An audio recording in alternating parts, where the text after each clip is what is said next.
ગુજરાતના તરણેતરના મેળામાં પશુ પ્રદર્શનમાં કચ્છની ગાય પ્રથમ, મુખ્યમંત્રીના હસ્તે ઇનામ અપાયું.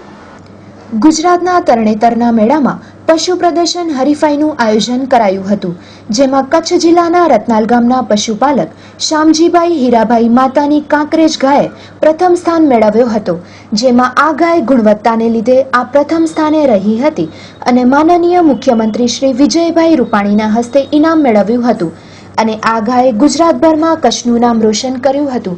તેમજ અગાઉ 2011ના તરણેતરના મેળામાં પશુ સ્પર્ધામાં આજ ગામના તેમના બળદનો બીજો નંબર આવ્યો હતો, જેઓ 40 વર્ષથી આ ધંધા સાથે સંકળાયેલા છે. Report by Pravin Ahir. શામજી હીરા માતા. કેટલા વર્ષથી તમે પશુપાલનનો ધંધો કરી રહ્યા છો? 40 વર્ષ. તરણેતરને મેળે. ત્યાં શેની હરીફાઈ હતી? ગાયની. કાંકરેજ ગાયની હતી, 8 ગાયું હતી. એમ ફર્સ્ટ નંબર આપણો આવ્યો. વિજય રૂપાણીના હાથે મુખ્યમંત્રી. 25,000. જકરાઈ પુનાની ખેતીને સાથે આ ગાય ભેંસનો ધંધો આજથી 20 વર્ષનો આપણો અનુભવ. એની ગુણવત્તા ઓળખવા માટે સફેદ કલર, કોખ મોટી અને ચામડી સુંવારી, એના માટે આપણી ગાયની ઓળખ આમાં પારખો.